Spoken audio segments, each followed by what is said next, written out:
Hello students, good morning. I hope you all are fine.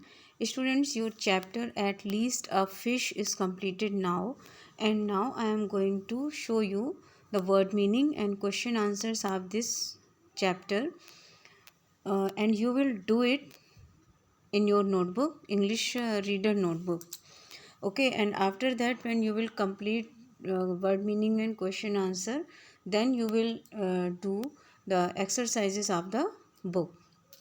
Okay, so first number tragic, very sad, sagged, sunk downwards, drooped, bent downwards, adorable, lovable, pellets, food balls for fish. First tragic यानी very sad यानी बहुत दुखी, संक downwards नीचे की तरफ डूबते जाना, bent downwards नीचे की तरफ झुकना, अंतर है यहाँ पे, संक यानी डूबना नीचे की तरफ और बेंट यानी झुकना, लवेबल बहुत प्यारा, pellets food balls for fish के लिए जो खाने की जो गोलियाँ आती हैं उनको कहते हैं पैलेट्स, रेडिकुलस सिली यानी मूर्ख, पियर्ड लुक्ड केयरफुली किसी चीज़ को ध्यान से देखना, starvation death due to lack of food खाने की कमी से, भोजन की कमी से अगर डेथ होती है that is called starvation, seaweed a sea plant, sea plant होता है जो समुद्र में पौधे पाए जाते हैं जिन्हें फ़िश या अदर जो सी एनिमल्स हैं वो अपने भोजन के रूप में यूज़ करते हैं, टेम्पर एंगर यानी गुस्सा, stared look for a long time किसी चीज़ को लंबे समय तक देखना, in word when we can say घूरना, dagger eyes an expression to show anger आँखों से अपने गुस्से को शो करना, ड्रिफ्टेड सैंक यानी डूब जाना. And after doing your word meaning करने के बाद नेक्स्ट पेज से आप क्वेश्चन आंसर स्टार्ट करेंगे. Answer these questions, first you will mention the heading and then you will start to do the question answer.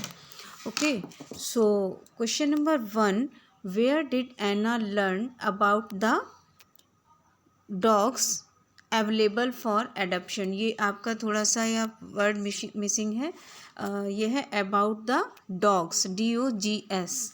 Where did the Anna learn about the dogs available for adoption.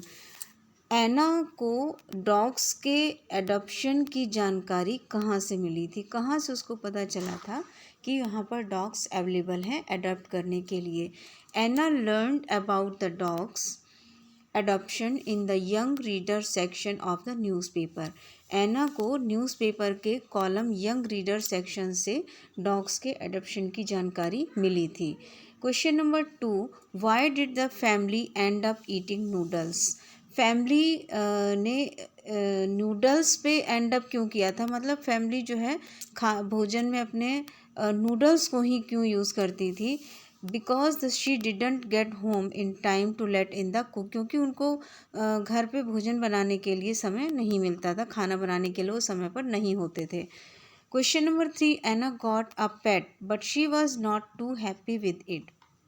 Anna को एक पेट मिला but वो इससे के साथ में खुश नहीं थी. What did Anna miss about a dog. क्या चीज़ डॉग की किस चीज़ को एना मिस कर रही थी. Anna was not happy with her pet. Anna अपने पैट के साथ खुश नहीं थी. Because it was a fish, क्योंकि ये एक फ़िश थी. She missed a dog's lick. उसने डॉग की लिक यानी डॉग की जो चाटने की जो हैबिट होती है उसको मिस किया था, उसकी बार्क को भौंकने की आवाज़ को मिस किया था, एंड वेगिंग टेल और उसकी हिलती हुई पूँछ को मिस किया था. Question number 4, neither Zen nor Anna knew much about fish. ना तो जैन और ना ही एना दोनों फ़िश के बारे में जानते थे. डू यू एग्री, क्या आप एग्री हैं, और अगर एग्री हैं तो क्यों. Jen and Anna both were unknown about the fish. दोनों ही जैन और एना दोनों ही फ़िश के बारे में अननोन थे, अनजान थे. इसीलिए एज दे ड्रॉप्ड, यहाँ पे थोड़ा सा ध्यान से सुनेंगे, DROPPED. Listen again, DROPPED. As they dropped some chopped coriander into the fish tank, TANK tank.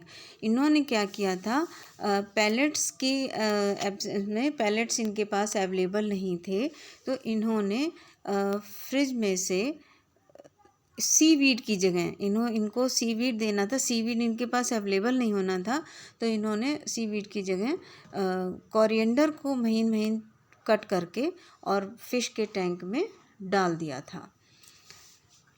What were question number 5? What were the names Anna had given to her fish? एना ने अपनी fish को क्या नाम दिए थे? What would Jane have called them?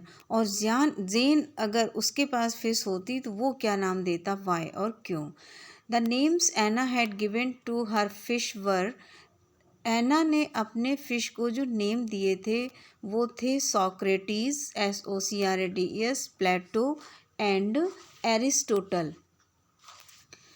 But Jen would have called them, लेकिन अगर जेन के पास ये फ़िश होती तो वो जो नाम देता वो होते फिशी 1, फिशी 2 एंड फिशी 3, और मे बी या फिर ये नाम होते Goldie 1, Goldie 2 and Goldie 3, because name should not be difficult to pronunciate, क्योंकि अकॉर्डिंग टू जेन के अकॉर्डिंग नाम इतने डिफ़िकल्ट नहीं होने चाहिए कि जिनको प्रोनाउंसिएट ना किया जा सके। तो in this way students you will complete your chapter 1 in chapter 6 in your English reader notebook, and after that I will start your exercise of English reader book in chapter 6। Chapter 6 में जो भी आपकी exercise होंगी book में वो आपको इसके बाद कराई जाएंगी, but it's my request you will do your work in a proper way. Thank you and have a nice day.